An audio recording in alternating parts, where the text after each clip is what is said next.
All right, Kenzie, thank you for your patience as always. It's always something, and if it's not me, it's you, or vice versa, or both.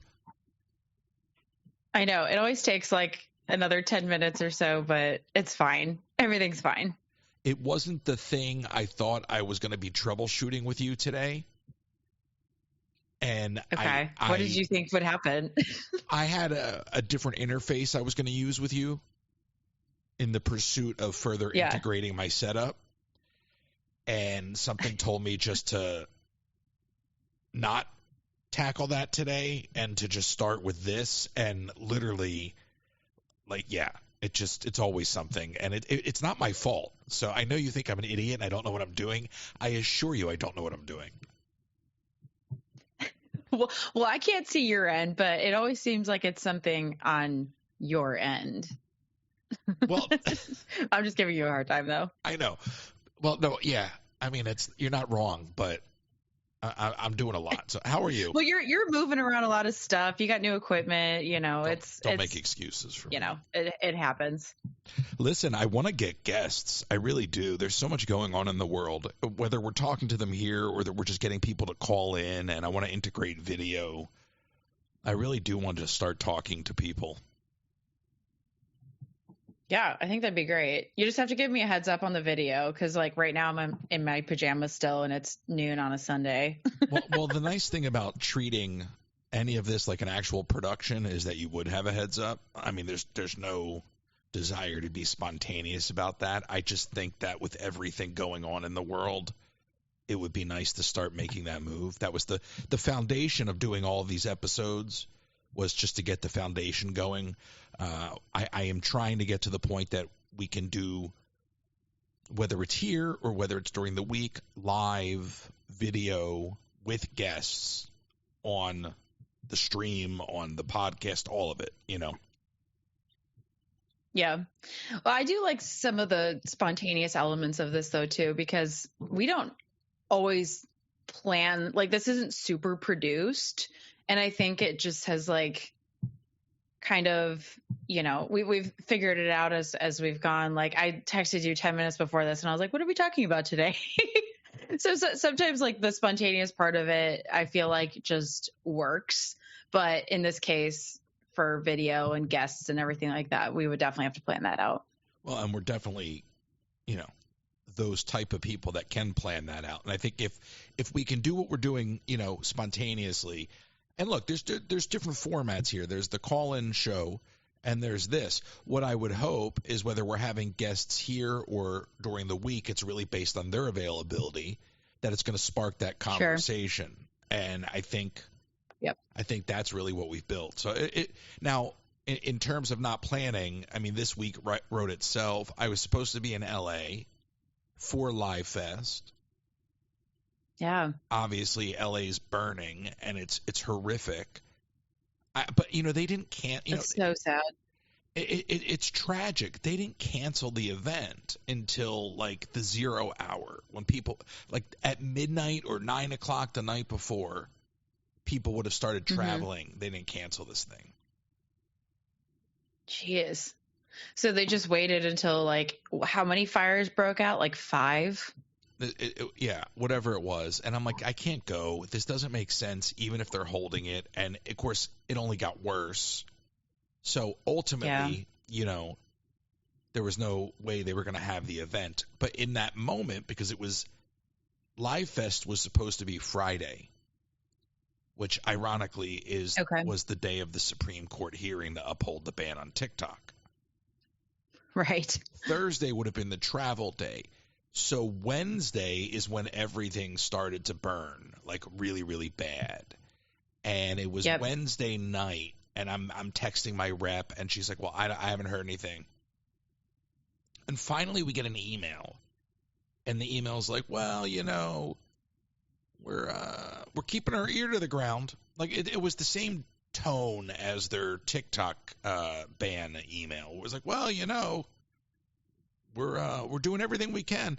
So it was a non-email, and it took another, 5-6 hours before they said we're canceling. So I was supposed to be in LA. Anyone that I've talked to, which is not many people, but those that I am communicating with, thankfully are out of harm's way for the most part.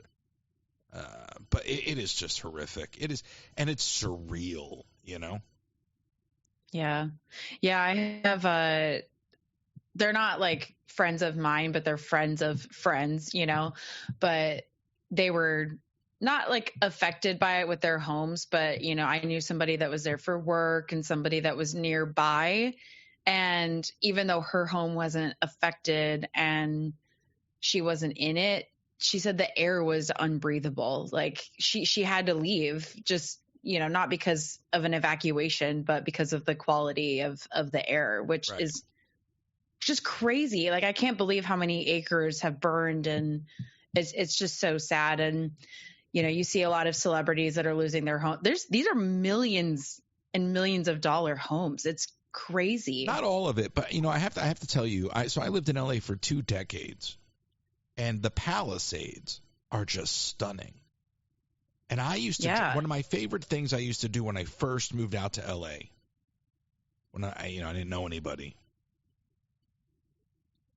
I would drive over to Topanga Canyon, and I would go out to the Palisades in Malibu. And there were there was a couple different restaurants I liked to go to. And then I found a little empty spot of beach. It wasn't quite private, but it was back roads, and it was on the side of a lot of the houses you're seeing in these shots when you look at houses on the water. You know, and they look like the kind of houses that could just be, you know, swept away in the tide. But they're $1 million homes. And, right. It's the property value. But, you know, and I would go and I would treat myself sometimes to the restaurant, or I would just go walk across the street to the fish stand. There was a little fish stand, get like a fish sandwich or whatever.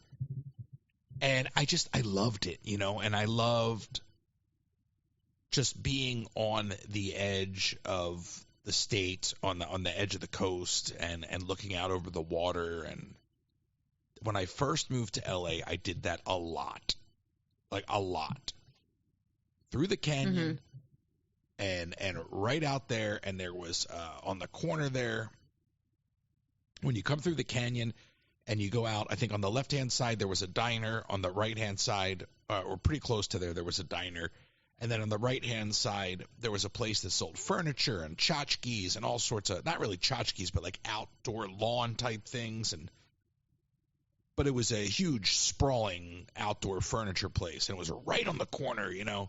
So you could pull into that parking lot, and you could just go walking through that whole place. It was all kind of outdoors. And then you go further up.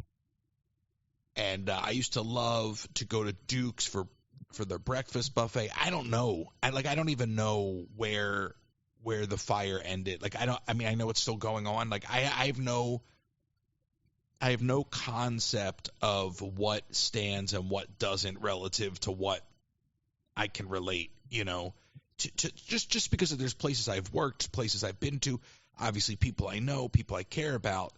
But it's so cliche to say it's like it's out of a disaster movie.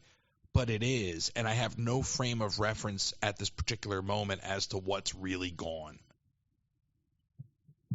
Yeah, I mean, I don't think they've even been able to assess all of that yet, because I think it's still going on to like a smaller degree, obviously, than where we were at the end of last week. But it's just devastating. I've even seen like some TikToks where this woman approached the governor of California, because he was just out walking around like on his cell phone, and he was trying to get a hold of the president. And the woman was like, "What are you going to do about this?" And, you know, obviously he has his typical politician response. But it's nephew you know, she had even said that.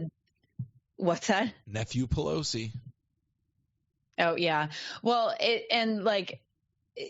part of what she had said was that she heard that there wasn't even water coming to some of the fire hydrants. And it's like, how does that even happen? Well, look at the leadership. You know? Gavin Newsom's a joke. Okay, I've never liked Gavin Newsom. And the reference I was making there, if you don't follow, is he's Nancy Pelosi's nephew. Okay? So at a certain point, he's just another part of the problem. and it's nepotism, nepotism, institutional politics. I don't like any of them. And then Karen Bass, this mayor, is a joke. The idea that there's no, I understand that, oh, look, this is too much all at once. You know, the Palisades maybe is at the end of the line is what I was hearing in terms of the water. So maybe, you know, there's just issues there with strain on the system and water pressure and all of these things. But every single year, it's not even, I think the governor made the point, but it's not even seasonal anymore. It's just all the time. And having lived there, which is so bizarre. It's so bizarre because I heard that the mayor even cut budgets around the fire department. It's like you're literally in one of the driest areas of the country, and you saw how quickly it spread. You know, like if you're cutting budgets for, you know, equipment and other types of resources, like what did they expect? Well, this is what I don't understand, though. Having lived in LA for 2 decades, it despite it not really being a season anymore, it is every season, and it's only been getting worse. I don't understand how, like, a state like California doesn't have technology to fight these fires. Why does it constantly come down to manpower? They weren't prepared for the situation, irrespective of the size and scope of the problem. Okay, that they clearly, leadership wasn't prepared. Then you have the fire chief pointing fingers at the mayor. Then they go behind closed doors and they come out and they're all aligned. So I don't know if she promised her a promotion or when it was all said and done or what. Okay. But the whole thing just reeks of bad leadership and corruption. And I can tell you, if you look at the history of Los Angeles, I mean, obviously it's corrupt. People know this. But go look at DWP. Go look at the corruption in the Los Angeles Department of Water and Power. You know, the city attorney's office was raided by the FBI at one point. This is pre-COVID. They were raided because of some sort of scam. I don't know if you want to call it a scam, and I don't know what you want to call it, a scam or what's the word I'm looking for? Fraud between the DWP. So the city attorney's office and the DWP were doing something criminal to the extent that their office was raided by the city attorney's office was raided by the FBI. Yeah. So then you hear like, oh, we're cutting money. And then you hear, oh, we don't have water or we don't have enough resources. And you just ask yourself, is it purposeful? And I'm not being conspiratorial, but if it's not purposeful, then it's just gross incompetence. And if it's gross incompetence, then everybody needs to resign when this is all said and done. No kidding. I mean, you have to think that these people aren't incompetent. I don't know what it is, but it's just hard to believe that they're not prepared for things like this, especially when it's a reoccurring tragedy. Well, they to an extent they're meant to be. I know I tried to look up the budget thing. I don't understand if it was what was cut. And then I heard, oh, well, what was cut wouldn't have affected this year. And so I don't know how much of it's true.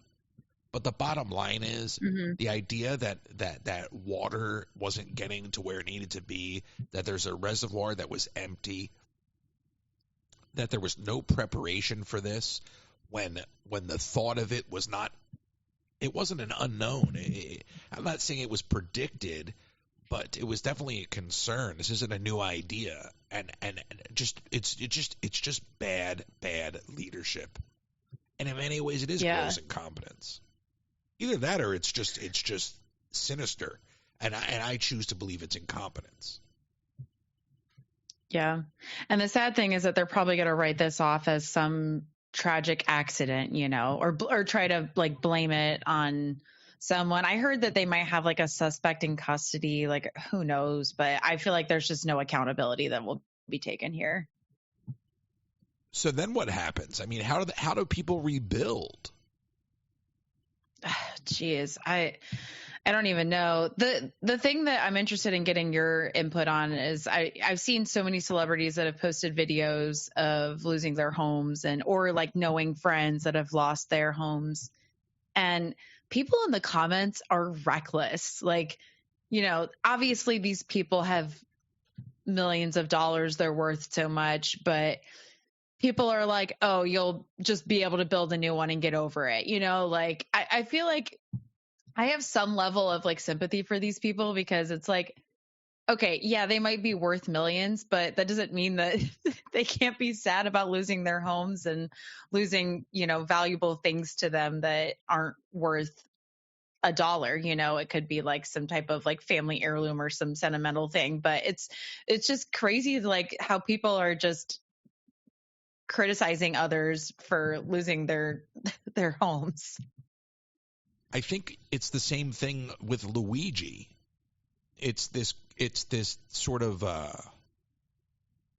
people are so angry that it's such a desire to hate the rich and powerful that people don't care that these are other people suffering. Right. So it's it's like anarchy. I understand that there's obviously horrible things happening to, all different status levels and things like that, but that doesn't like dehumanize what these people are going through. And some of the comments are even like, now you know how the people are feeling in Gaza. And I'm like, oh my gosh. I mean, yes, those are both horrific things, but like, I don't know how. I can't stand the desire to correlate everything. Yeah. It's like, so, because I've seen comments like that where now you're saying, well, this is what you get for what you've done over there. And it's like, you know what? Everybody needs to just stop with their plight. Mm-hmm. Okay. And if you reduce everything down to just humanity, then I think it makes it pretty easy to be understanding of everything. Nobody wants to see innocent people killed, and nobody wants to see people lose their homes. I don't have to choose one. Right. And that's the part that like everybody wants a villain. Everybody wants to, try to find something to complain about. And in this case, I think they're just looking at all the poor actors and actresses of Hollywood that, have all this money. It's like, what's the difference to them? But and then you add the political component to that where, there's like Mark Hamill lost his home. So there's all this stuff on Twitter where people are like, I can't stand his politics because he was very outspoken against Trump, and then people are like, well, but I'm not going to say anything negative. And it's like, so you're alluding to the idea. Like, you know what I mean? Like, but you won't say it. I don't know. It's just this weird thing where we're like, so because I don't agree with you, you should suffer. That's crazy. Right. Yeah, that's what I'm getting at. It's yeah. I just don't understand it. I don't even know how we move forward as like a people. I would much rather be in another country at this point in the game. It is, and what's crazy is there seems to be. We'll see what happens because the new administration is days away. But it already seems to be with all these companies kind of reversing course on DEI and all of that. Mm-hmm. There seems to be this sort of the pendulum swinging back in the other direction. And what's funny to me about all that stuff is it's all optics anyway. But the message is being sent now that, like, it's okay to not just to not care, but it's okay to be cruel. It's okay to be a bully. It's okay to devalue humanity. And I think that's a slope You know, I don't think you get there overnight, but I think when you start at the level of you're bad because I don't agree with you, okay, it only becomes a matter of time where I think you're the bad guy because I don't agree with you, evolves or devolves into I don't care what happens to you because I don't agree with you. Yep. Like, and that's like where the violence comes in, right? Like, that's where it's acceptable to so many people to execute the CEO of United Healthcare in broad daylight. Of course, it was 6-something in the morning, so technically that's not broad daylight, but daylight nonetheless. Okay, and people will applaud him because what he represents is antithetical to how they feel. Yes, and regardless of what he did. Or the fact that he's got children.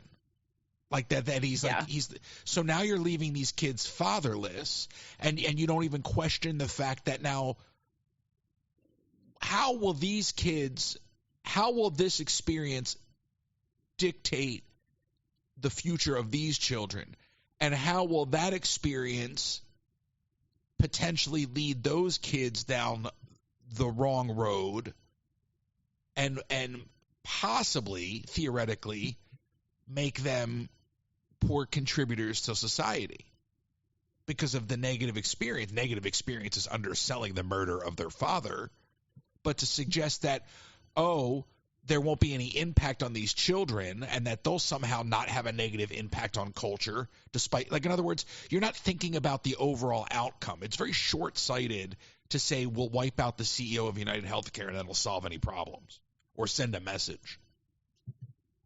Yeah, exactly. And I think, some people would probably argue and be like, oh, well, then he shouldn't have done the things that he did. Now it impacts his family. And it's like, why does it have to go to this length? But he didn't do them. Yeah. Well, I mean, I think people could say his name is tied to, the organization, whatever. I think there's all types of excuses that people come up with to try to justify this. Right. So to bring it back to a wealthy person who maybe you don't agree with them. First of all, there's two parts of that. There's the you're rich and famous and I envy you, therefore I hate you.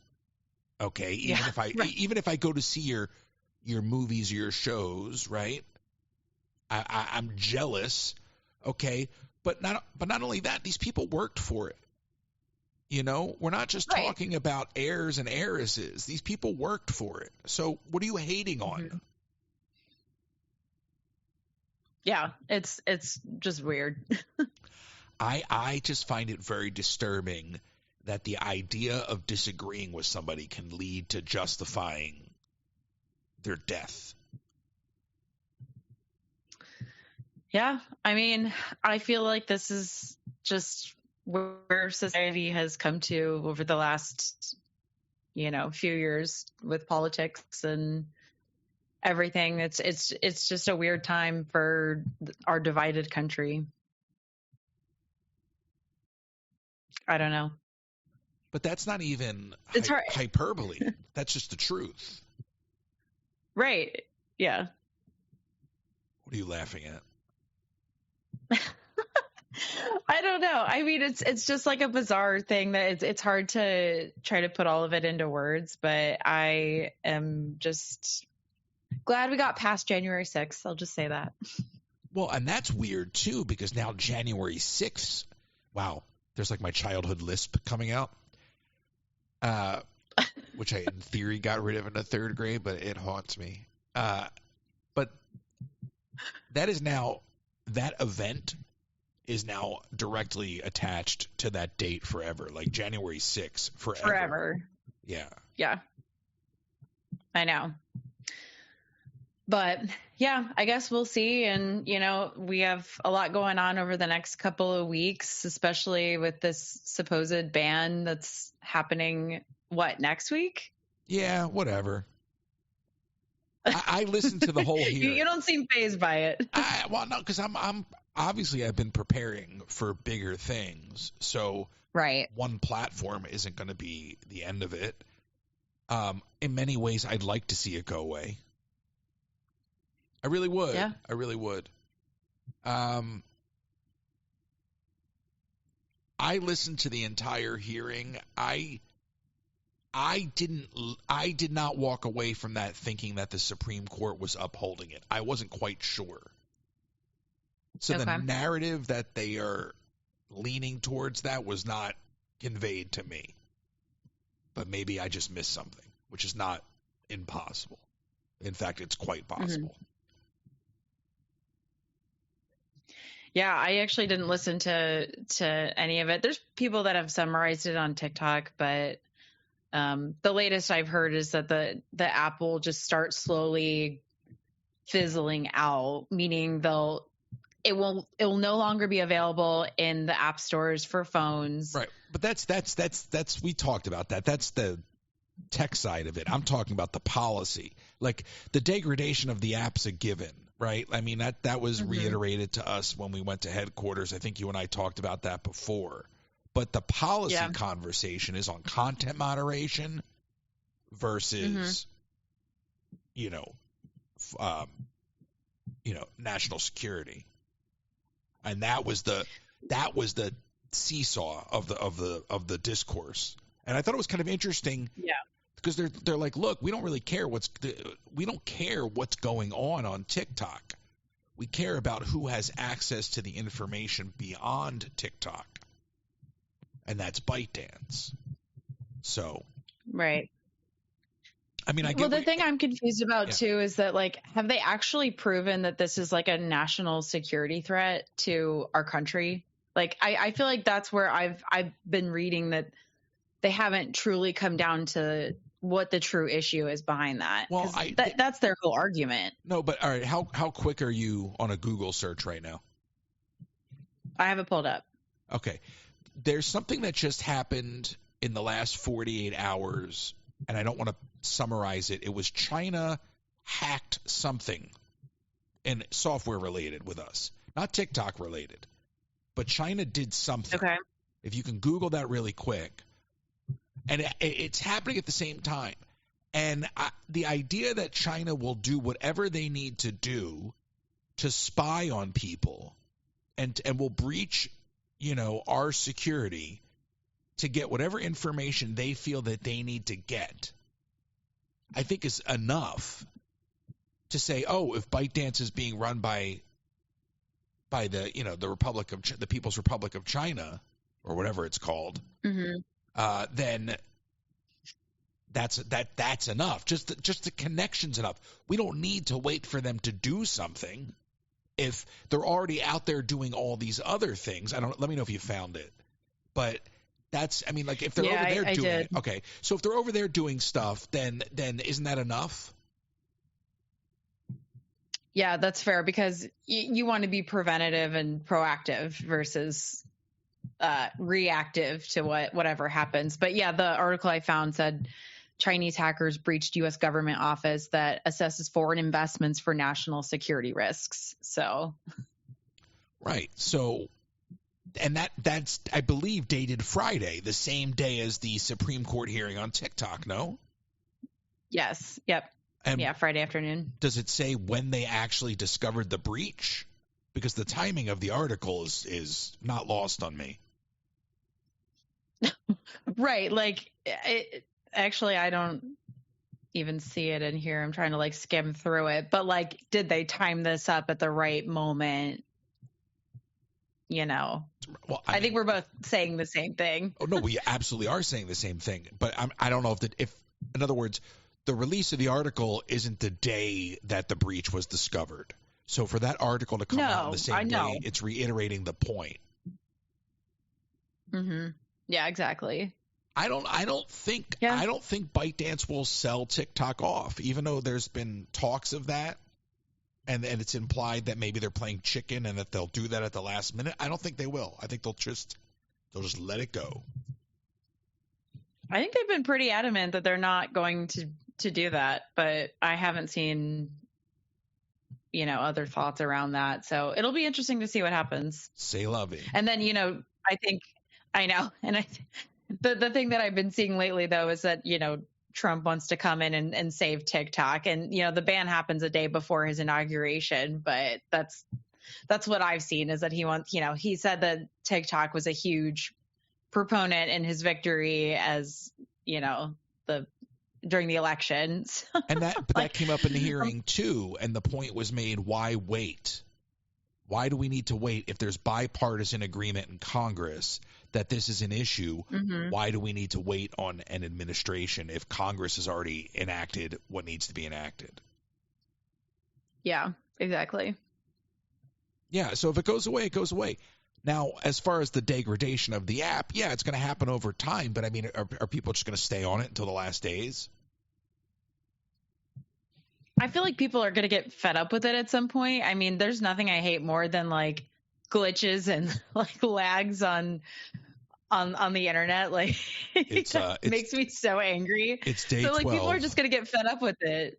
I can no longer use subscriber emotes. It's getting cold. Oh, in you here. Can't? I'm pretending that was day 12 of. It's hard to sense sarcasm from the other end. I don't think it is. I don't think it is. Well, just pretend for now. But it's day 12. Yeah, I've lost my subscriber emotes. It's getting cold in here.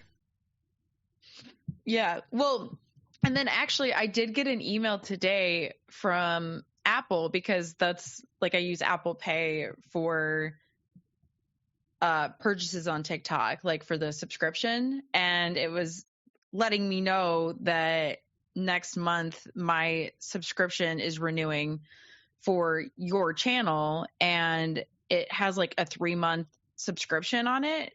So it was like, starting February 11th, your subscription automatically renews. And I'm like, wait a second. They're going to get your money either way. What's that? They're going to get your money either way.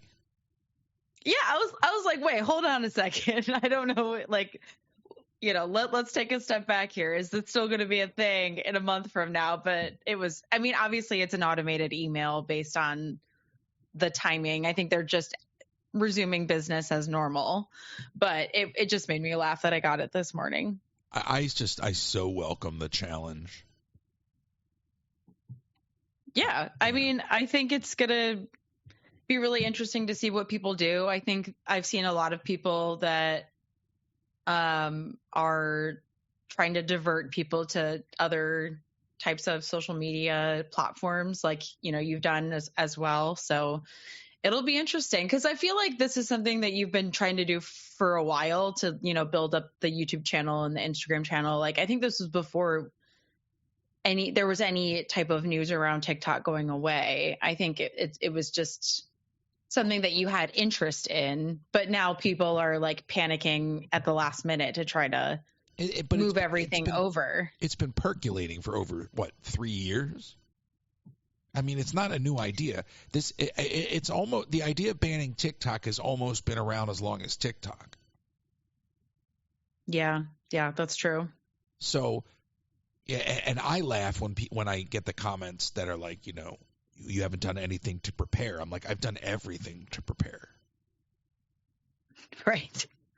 Yeah, there's only so much that you can do, because like, while TikTok is still around, people are going to still use it. Kenzie, I don't even want to be a social media personality.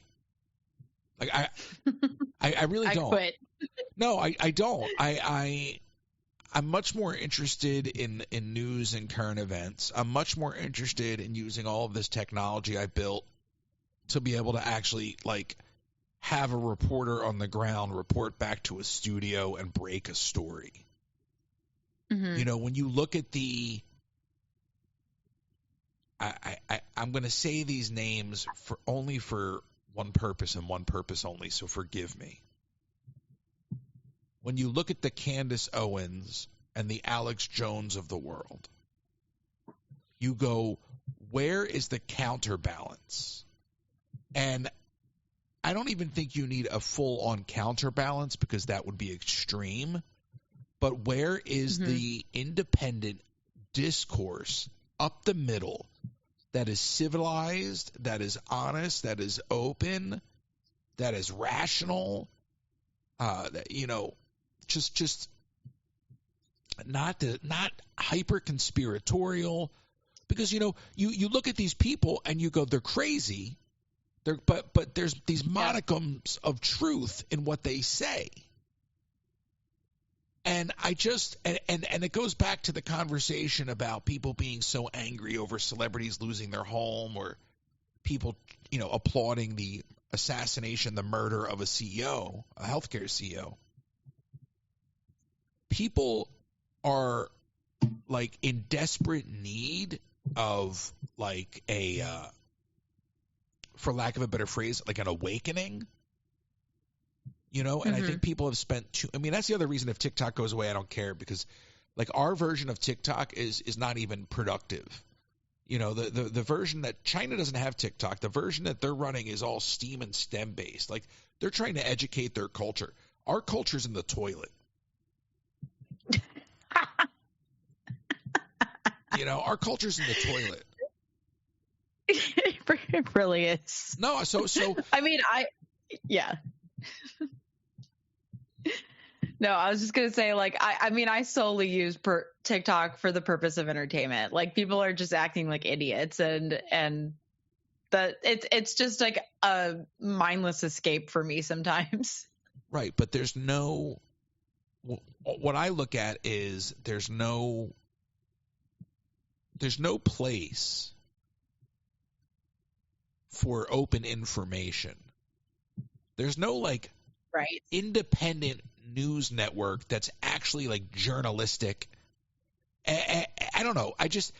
With all this information out there, there's so much bad information, there's so much misinformation, there's so much conspiracy theory, there's so many people out there pushing information for clicks, not for genuine reasons, which means you have people that are pushing lies when they know better because they're monetizing these lies. And I just think that it would be nice to be able to, like, at some point be able to offer a means to be able to, like, actually, like,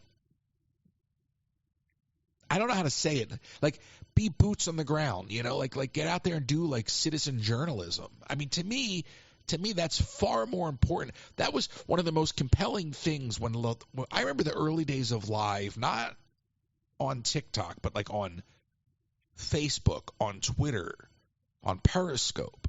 And I was like, oh my God, anybody can go live? Like, that's powerful. Like, live is powerful. Right. And then they gave it to, I'm like, they gave that to everybody? I remember thinking, like, why would you give everybody that power? But not everybody knows what to do with it.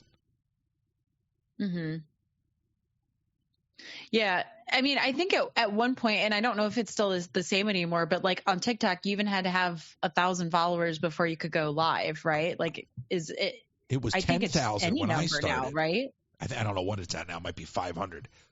Because they just want the money. They want people to take money from everybody else. But when I started, it was 10,000, I think, was the threshold. Okay. Yeah. I mean, I think that makes me think about, like, Twitter back in the day.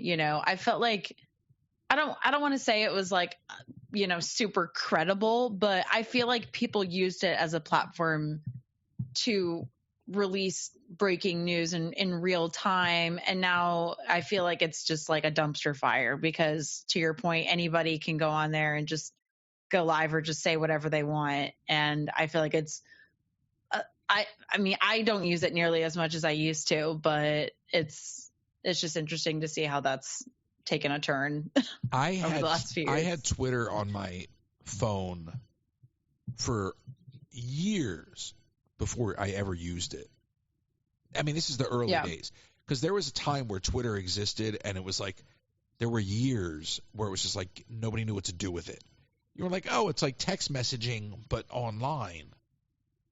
And then the news functionality kicked in, and I started using Twitter as news updates. So I would follow this one and that one, and I would I would curate news updates to my phone through notification messages. So I found out Michael Jackson died on Twitter because I got a notification on my phone from whatever news outlet I was following at the time. Right. But then Twitter evolved, and you're like, whatever. Yeah. Well, so the funny thing, I think you and I have different like experiences with Twitter when we initially like discovered it, because I was in college when I first got Twitter, and Twitter was so funny in college because everybody had it and everybody was updating like moments in their life by the hour. Like, someone would just be like, oh, I'm going to the dining hall. Anybody want to come? Or like, hey, I saw this like fat squirrel on my way to class. Like, it was just like such a weird place that everybody was just giving live updates that meant nothing to anybody. So like when news outlets started to come in, I was like, okay, that's what this is for. But before, it was just like a mindless, like I said, like just like a dumpster of worthless facts, or I guess like I don't even know what you would call it. It was like just micro a weird updates. Place. Yeah, like I'm gonna go get a sandwich, and you like tweet it out. Exactly. Right. And then people would either like be like, oh, cool, or what sandwich are you getting? It's like, what was the point in that? Just like attention, or like? Well, that's the whole point of all of this. I mean, people just comment because they want attention. Yeah. You know. Well, and then I saw the other day, like, you know, going back to Twitter to where it is now, I feel like you can't always rely on it as a credible source unless you're following people that you trust and know will put out verified facts. But I just saw that Facebook eliminated their third-party like fact checker. Did you see that? I did, and I actually watched a chunk of the Zuckerberg interview on Joe Rogan. Oh, interesting. I don't think I saw that. I don't even like. I don't watch Joe Rogan or listen to Joe Rogan, but if there's somebody like that I can listen to talk in a long format, not a soundbite, I will do it. Mm-hmm. And to hear Mark Zuckerberg talk at length is an interesting thing. Yeah, I don't think I mean, he's kind of a weird person, isn't he? He's very weird. Just like awkward. Yeah, he's very weird, and you know, but he like his comments on Apple I found interesting, and his comments on just what you were talking about which is really content moderation. Mm-hmm. And that was interesting to me, especially with the TikTok stuff going on. But he talked about how he was being pressured by the Biden administration to take down certain things. Now, to what extent, I don't know what is, you know, where the line is. You don't know what he's kind of going out there on a little bit of an apology tour. But the idea that the government would be picking up the phone and calling a publisher, i.e. a tech company, mm-hmm. and telling them what they can or can't say, I mean, that's ridiculous. That should never be.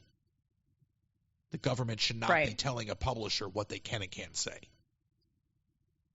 That was the argument that TikTok was trying to make with the Supreme Court, was that it's a content moderation argument. I believe that's what they were trying to say. Oh, interesting. But they're saying, no, it's not a content moderation issue. It's a national security issue. That nobody cares, like the Congress doesn't care what's going on TikTok. They care about the access to the user data. I see. Yeah, I don't know. It's interesting. It's crazy because it's almost like, you know, it's we've gone through the era of broadcast. Now what we have is the ability for Kenzie to go live and have as many people watching as, you know, the Olympics. Like oh my gosh, the opportunity's there though. That will never happen. But the point is that it will to somebody else. right? Yeah, Like exactly. when you have the ability, when you give everybody the ability to be a content creator, then you have to ask yourself, where's the responsibility lay? There's only so much responsibility that lay with you, the generator, the creator of the content. Mm-hmm. Right? Obviously, there's laws, and then a platform's going to have its guidelines. But at the end of the day, if you create something that is illegal or just problematic, it's the publisher who is actually allowing that to go out there. It's the publisher who created the platform. So even though you're the creator, it's no different than, if you wrote an article and submitted it to the Washington Post, but they opted to publish it. So the responsibility does have to lay with these platforms at some point. They have to be responsible for what they allow on their platform. That becomes a very slippery slope and very hard to manage when everybody can potentially be on your platform. It's much easier if you're NBC, ABC, CBS trying to adhere to FCC guidelines. You have attorneys, you have an office of people, and that's how you run your business. But I think what Zuckerberg said was the billions of people he's got monthly on Facebook. I mean, imagine trying to moderate all of that. So now, not only is it a conversation on moderation and censorship and all of that, but think about the power. So it's the power to limit access. It's the power to push something out. That's where the Elon Musk thing becomes problematic, because now Elon Musk, because he owns Twitter, can basically say whatever he wants about any government in the world and in one click broadcast it out to everybody on Twitter.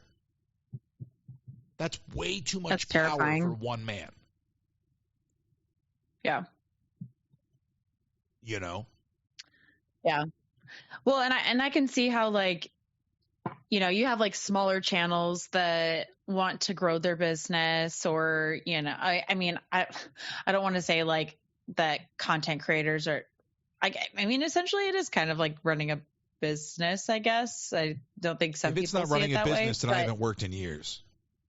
Yeah, but I mean, like, it is, there's some value to being able to have like that platform to push yourself and be out there. But to your point, like, I don't think TikTok has any sort of guidelines for who and who can't do that. And when you're talking about like moderating what people are saying on a live, like, I don't know how you can even do that, or what the criteria would be. That it is a really tricky, like, it's not black and white at all. No, it's not. And like I said, and then because of the nature of the platform, it's far more layered. It's not just broadcast where, okay, I'm putting out a show, and if something gets past the censors and we show nudity or somebody curses, that'll be dealt with. But now we're talking about somebody puts information on Facebook, whether it's accurate or not, it gets 10 million likes, 500,000, reposts, whatever, and you can't put that back in the bag. You could wipe it off the platform, but it's too late. Mm-hmm. Right, it's out there. Right? And I mean, I feel like sometimes things get, things that are out there, the only time it gets taken down or removed is if it's like reported, because I mean, it depends on what it is, right? But like, I remember there were times when, you were live and you were streaming the Indiana Jones show, and I don't know if like somebody reported it or what happened, but remember there was like some type of like restriction that was applied to your account because of like violence or fire or something like that. I think a lot of that's the TikTok algorithm is like Fisher Price, not the algorithm, but the way that they're censoring things or moderating. Their moderation models are pretty cheap. So I think it can't tell. Yeah. Which I don't get because, for years I would ride rides that some of them feel like you're in a car, but then you get in the back of a bus and it's like, no, you can't drive the bus. You're like, my feet are not that long. Or like showing screens, like, well, that I get it for people that were, that were going live with movies and but that's TV shows that's a like design. That. I actually understand 110% why that works the way it does, and I never fully explained it on the live to people. A, because I don't think most people can understand the nuance, and B, because why would I help other people? Why, like I'm not going to gatekeep on like things, but I'm not going to sit there and broadcast something like that. Like, hey, if there's 10 people in the park and 9 of you are suppressed because you don't know the rules of the algorithm, and I do, I'll get the views. Right? But it wasn't based off of screens. And people would be like, "Oh, Royce, this is a screen. Why can you show it?" I'm like, if I look out my window and there's a screen in my window, it's not going to flag the algorithm. But people hear screen and people aren't very smart, Kenzie. Oh, are we still on?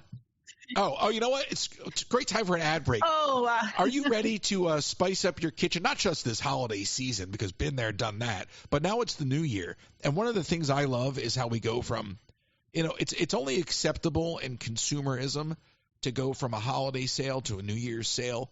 Like Macy's is like, oh, we took all your money last year. It's a whole new year. We're going to take more of it. They don't stop. They're relentless. So with all that being said, it's a new year. It's time to buy things all over again. So if you're ready to spice up your kitchen this new year, Pampered Chef has all the goodies from spatulas and mandolins to amazing pots, pans, and knives. Plus, don't miss out on the small appliances like the deluxe air fryer and coffee maker to make your holiday cooking a breeze. Reach out to Colleen Herman at pamperedchef.com/PWS/Colleen Herman. And with no estate plan, you could be leaving those you love the most with high taxes, probate fees, and an incomplete or divided estate and legal fights and fees. If you live in Florida, contact RK Law for a free consultation to discuss the options and tools you have available to protect your home, savings, and estate for those you love the most. To get started, send an email to russell@rklawpro.com or call 786-566-2456 to set up your consultation today. Last-minute shipping from the parks? You can always go to my friends at the UPS store located at 6526 Old Brick Road. They only are about 5 minutes from the back of the Magic Kingdom, Kenzie. So if you're a cast member, go check them out. They've got a notary copy services as well as P.O. boxes. I use the P.O. box over there, so maybe you'll see me there. Maybe you won't. Anyway, the UPS store is 6526 Old Brick Road, and of course, William.bailey is available for all of your travel planning, whether it's a Disney cruise, Disney, or just a cruise, or anywhere else in the world you're looking to travel to. Check out William.bailey Travel. You can reach out to William.bailey at academytravel.com or go to the form on my website, royces.com. That's William.bailey at academytravel.com. Thank you for reminding me to do the ads because I forgot. Welcome back to our sponsors. You're welcome. I'm supposed to do it twice in a show, but really that's like the 3-hour show. Twice in a 1-hour show is a lot. I think it's fine. It's fine. Yeah. They all know how to I reach like the transitions, though. From ad to ad? Yeah, I felt like that. Like those were, just kind of flowing like one after another, and I was like, wait, what? We're on a new one. Just try to keep it going. You know what I mean? Just keep it going. Yeah, I mean, I particularly like the diversion from our conversation to the ads. It was a good time to just step in and do that. Yeah, well, it's just because people aren't that bright. They really aren't. They're not. They're just not. We're going back to this. Oh yeah. Well, I don't want to feel like I copped out. It's that I catch myself using the phrase most people don't realize. I use that phrase a lot. And I started to be like, oh my God, maybe that's condescending. And then I'm like, no, oh my God, most people don't know a lot of things. And I realize, like, there's a lot of things that I know that I don't realize aren't common knowledge. And that, I'm not trying to say, like, look how smart I am. It's just more of like, if I knew that, I could make some videos that would get millions of views. In other words, I'm scrolling Instagram, and there's like a video, and it's like, did you know that in the original Star Wars movie that they didn't actually build a set for the Death Star? They used a technique where they painted on glass. And I'm like, wait, what? How does this have millions of views? I'm like, it's glass mat photography. Everybody knows that. Apparently not. I don't even know what that word is. Glass mat photography? Yeah. Glass mat photography. I'm a geek. I used to watch how every movie was made, like growing up. I watched behind the scenes. So what they would do is they would take a piece of glass and they would paint the set on it.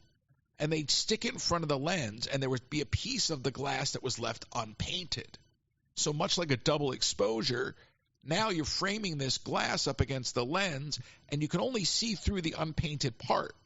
So now you have an actor on a sound stage standing in a designated area, and everything else around him is gone because of the perspective of the glass mat in front of the lens. And now they're suddenly standing in, the Death Star, but really it's just a piece of glass painted. And I'm like, really? I'm like, people don't know about glass mat photography, and that's getting millions of views? I could have easily made a video telling everybody about glass mat photography. I thought everybody knew. Yeah, guess not. I'm doomed. The more you know. This is what I'm saying. These people don't understand anything.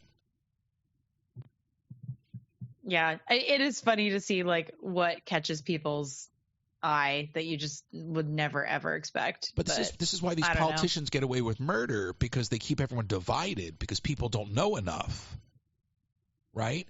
And now you have, to bring it right back to the fires, to go right back to the top of the show, now you have people vilifying people who are suffering because of their political differences or because of their economic differences. So what's the bottom line? You don't look like me. I can't relate to you. You must suffer. That's the message we are sending as Americans in this country on all fronts. And it's repulsive. It really is. I can't relate to you. I don't see myself in you. I want nothing to do with you isn't enough. You must die. I mean, that's literally where we're at. Yeah. It's not just like I'm going to ignore you. It's like I want to go out of my way to harm you.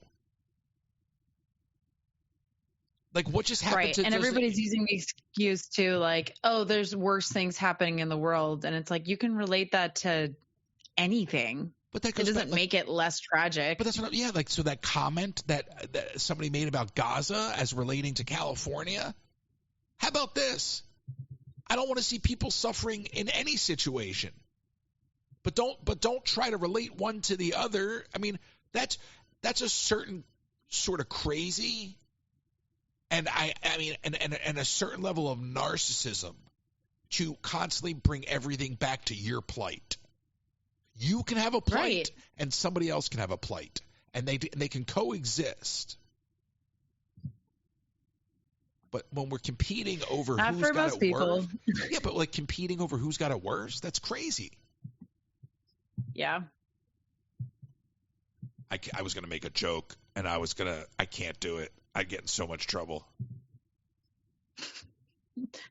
Well, now I'm really curious, but maybe it's for the post podcast conversation. Well, I was just going to say, it's either the blacks or the Jews. Whoever's got it worse, it's one of those two. You should have saved that. What? It's not the gays. They're not all the way at the bottom with the persecution, and Oh my God. I'm just saying, if you're telling me to choose who's gotten it the worst throughout history, it's either the blacks or the Jews. Right. Am I wrong? Yeah. No, you're not wrong. Okay. And then I just didn't go to that extreme in my head. And the gays are picking up the slack. They're picking up the rear. That's a horrible pun. And now I feel like I got to edit this out. Let's move on. This is the problem with radio, because you just start to go and then you're like, oh, but that makes sense. It all connects. And I'm not editing any of it out. I don't even really care. Hey, if you're listening this far in, hey, you should expect it. Yeah. I mean, first of all, can we talk about our gay matchmaking conversation just so that we let people know that we're not, I'm like, let me get a shovel. Oh my gosh. Yes, we're starting a gay matchmaking service. Well, no, it's just that we know gay people in Brooklyn. And then we were like, wow, well, that's... Because that's such a rare thing. It's like half of Brooklyn. Right. Like, oh, I know. You're either gay or you're vegan, or both. So it's like, oh, I know a gay vegan person in Brooklyn. And you're like, so do I. And I was like, I wonder if they know each other. And that was our conversation. Oh my gosh. And then you were like, wait, are they also teachers? And I was like, no, first responders. And we were like, public servants. So it was like, okay. They definitely know each other. Yeah, like, I mean, you make a Venn diagram, it's just basically a circle. All right, I'm ending the show right there. There's no point to this conversation at this point. So what's up for the next week? You're home from live. You didn't go to Live Fest, obviously. What do you mean there was no point in that conversation? We were talking about people's plight. I'm just trying to move on. I just tried to end the show. You kept it going. Okay, we can end it. Well, you're asking me for a schedule? I don't know. Well, you got the live radio show and yeah, I know you're working on a couple other things like technology wise for the channel. It's mostly done. I used the last couple days that I was supposed to travel to actually like just clean my house. Mm-hmm. I'm one of these people. I'm like, oh, that's game time. What can I do with it? You know what? Let me really get sorted out. So I move your equipment and then some of the settings get messed up. I get it. Stop it. So I took the radio stuff. I took the radio stuff from upstairs downstairs, to your point. But then I took the upstairs room and I set up all my prize merch in there. So I converted the upstairs room into basically like a party giveaway type room. Okay. So I was like, oh, I'll do that. And I fully cleaned out the garage. I sold another arcade game. So I fully cleaned my garage. I cleaned my entire downstairs area down here. I mean, it's unbelievable how my living room looks. I'm so happy with it. And I finalized the last bit of technology here. I did a test last week with a camera person in the park. So I'm actually at the point where I want to start a marathon, which includes going to the parks. And that marathon will be a little bit of everything, including the parks, but obviously will be the next iteration of testing, because the next thing you can do is just test. It's execute and test and adjust. That's where I'm at. Right. And I mean, I was going to do that. My mind was set on doing that post Live Fest, which really would have been flying back last night. So I'm kind of right here. So I don't know. I don't know if I'm going to start the marathon tomorrow or what. I just, I'm ready.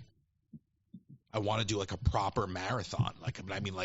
I can do it now where I can cut to video. I can go to the park. I can cut back to video. I can turn off gifting. I can reset gift goals. I can do all these things that you can normally just do with the cell phone. But now, Kenzie, I've got the ability to basically, if I wanted to have a team of news reporters, and I use that term purely to illustrate the feature, I could have a team of news reporters anywhere in the world. I could have them all over Disney World if I want to. I could literally go Set me up a camera in front of the castle, a camera in Epcot, and a camera at Fantasmic, and I could cut from one to the other to the other. Nobody else will be able to do that but me. Somebody else could do it if they want to, but it takes time to build. Well, and figure it out. I just assume people know how to do these functionality things. on TikTok? What's that? It goes back to me assuming that it's common knowledge, but okay. Oh, absolutely not. Is this just a functionality on TikTok then? Like, with it potentially going away a week from today being Sunday. I can stream to TikTok, YouTube, and Twitch simultaneously. Okay, there you go. And TikTok, I can So it's not like pressing to do it this week if things happen next weekend. No, I've been building all this for the future, irrespective of TikTok. Okay. Wherever TikTok shakes out now, it's just literally workflow decision-making for me. Yeah. I mean, there's the monetary side of it, but that doesn't bother me. Right. Because that's just business. That's the entrepreneur in me going, okay, whatever, you move people over. But from a purely technical perspective, I have implemented and executed everything I set out to accomplish. I'm now at the tinkering phase, like the post-tinkering, not the pre-tinkering, of like, well, now let me do they make a little tiny IP camera that I can mount to the back of a Lego so you can actually do a live stream from the Lego roller coaster? Like, I'm there. Right. You've gone through the testing, through the, you said, the tinkering, all the different nuances that could happen. Yeah. And then I discovered something really nerdy. And I have to use the news analogy. And imagine I had you doing a live stream from your phone and you were relaying it back to me, right? Mm-hmm. So just for the example, you're in the Magic Kingdom. You don't even have to be in the Magic Kingdom. You could be right where you are now. There's a parade in your neighborhood. So you're streaming to me, and I'm broadcasting it out to the world. But I figured out how I could talk in your ear without the audience hearing it. Like a talkback loop. Oh, interesting. So you know how a newscaster could get the producer to talk in their ear but nobody else hears it? Yeah. I figured out how to do that. But over the same stream that would be sending the video. So you could be producing live, they do with news reporters and other, or even Practical Jokers, where it's okay, so you have you could have the camera in your hand showing me something, and I could be talking in your ear, and the only person that hears it is you. Sounds like the devil on the shoulder. Yeah, but it's imagine now you have a team of people wherever they are. I mean, again, Disney World will just be my testing ground because I could put people in different parks and do this. But now put people in different states, different countries, and now you have the ability to literally build a news network. It doesn't have to. Hey, if you need me to go to Kings Island, let me know. Well, do it. I'm talking about a lifestyle travel entertainment network, which would have a current events component. I'm not taking you on my honeymoon. I'll just say that. I wasn't asking. That's even weird that you brought that up. Well, when you said travel, and I was like, when's my next trip? No, we take Ellis. He'll be like your maitre d'. Ellis, please get me my roller bag. And a cocktail. Oh my gosh. Ellis messaged somebody yesterday. I don't even care. I'm just going to say it out loud. Ellis messaged Shelby. Okay. And Shelby, I don't really talk to Shelby. I'll play Fortnite with Shelby. Shelby has my Instagram, obviously. She follows me on Instagram, I guess. I don't even know if I follow her on Instagram. So maybe there's some DMs. But I don't talk to Shelby, and if we do talk, it's just sarcasm and jokes. So what did Ellis do? Well, he's got my phone number. We all know this. But instead of asking me what I'm up to, he decides to reach out to Shelby. So then ask what you're doing? Yeah. And then Shelby, of course, tells Leah, who then texts me and says, how many times has Ellis messaged you? To which I say none. And I go, why? How many times has she messaged you? And she goes, none.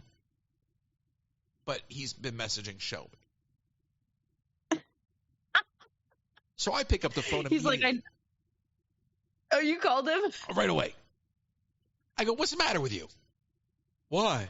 I said, what's the matter with you? Why? I said, Ellis, like, you're bothering Shelby? I don't talk to Shelby. What? It was an accident. It wasn't an accident. What? It wasn't an accident. It doesn't work that way. Oh, you're right. It wasn't an accident. Why are you bothering Shelby when you know how to reach me? I don't know. Maybe he knew you weren't going to answer. I go, that's absurd. The next time that you want to find out what's going on, you call me. And if I don't want to take your call, I won't take your call. But don't go bothering Shelby. I don't talk to Shelby. Shelby doesn't know what I'm up to. So I hang up with him. I wish she like started like some type of story on what you were doing. Obviously, completely from imagination, but that would just be so funny. Shelby said you were digging a hole to China at the beach outside of Yacht Club. I am, Ellis, with a plastic shovel. I'm almost there. Gonna go see Wendy. In China. Shanghai Wendy. Yes. Yep. So then 5 minutes later, Ellis calls me. So you know what I do? I bounced his call. So she's going to call Shelby now. No, he should not. But I bounced his call because if he mentioned it, because then I'll hear about it. I'm like, Ellis. Right. I go, how many other people did you message? Nobody else. I got to believe you. I said, I will find out everybody you messaged. Because I swear I didn't message anybody else. I go, I don't believe you. Time will tell. I guess you'll find out. You probably will start getting messages from people after listening to this episode. You know what? First of all, I almost called you Shelby. I don't even. Who are you? Kelsey? Kenzie? I don't even know. Oh my gosh! Just call me Kelsey. I definitely did. I said, I think it was Monday. I did a radio show for like an hour with no calls. Mm-hmm. And I said how, like, I just wanted people to stop messaging me because it's too much. Right. In the early days, I felt the responsibility to respond to everybody. Now I don't. I don't want to respond to anyone. I think even you messaged me the other day. I'm like, why is she bothering me? Like on Instagram. No, I did. You were like, who is this? Sorry, I must have you blocked. And I'm like, that's not how this works. Yeah, but like, it's just weird. Like, you have my phone number. I understand you're in the app, so you want to share something, so that's why you do it that way. Well, it wasn't like a, hey, what are you doing? It was like, I was messing with you. You sent me an Evite to your honeymoon. You're like, you want to live stream this? So anyway, I say on the air, Kenzie, to stop messaging me. I just want to just leave me alone. And I get off the air because I was live, and I have messages. Well, that's what you get. No, it's what you get, and you get them too. Now, who wants to end the show? Yeah. It's crazy. This is why my stuff's private. Listen, this is why if TikTok goes away, I don't care. I don't care. I'm so pleased with what I've developed here over the last couple weeks that it's got much more meaning than anything I've done in the last few years. And if it's all gotten me this far, then it was all worth it. Yeah. We'll see what happens. Whatever. All right. We'll see you next week. Continued. Oh, wait. I'll be back tomorrow. I need to start booking guests. Today is it? Was it Sunday? I need to start booking guests. That's the real focus is to start. I really want to get people on the show that can shed some light on some of these more important issues. Yeah, absolutely. All right. To be continued. Thank you, Kenzie. See you later.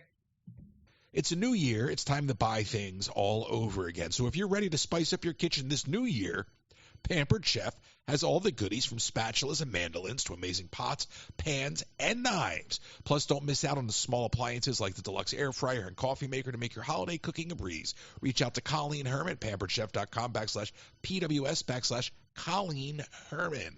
And with no estate plan, you could be leaving those you love the most with high taxes, probate fees, and an incomplete or divided estate and legal fights and fees. If you live in Florida, contact RK Law for a free consultation to discuss the options and tools you have available to protect your home, savings, and estate for those you love the most. To get started, send an email to russell@rklawpro.com or call 786-566-2456 to set up your consultation today. Last-minute shipping from the parks? You can always go to my friends at the UPS store located at 6526 Old Brick Road. They only are about 5 minutes from the back of the Magic Kingdom, Kenzie. So if you're a cast member, go check them out. They've got a notary copy services as well as P.O. boxes. I use the P.O. box over there, so maybe you'll see me there. Maybe you won't. Anyway, the UPS store is 6526 Old Brick Road, and of course, William.bailey is available for all of your travel planning, whether it's a Disney cruise, Disney, or just a cruise, or anywhere else in the world you're looking to travel to. Check out William.bailey Travel. You can reach out to William.bailey at academytravel.com or go to the form on my website, royces.com. That's William.bailey at academytravel.com.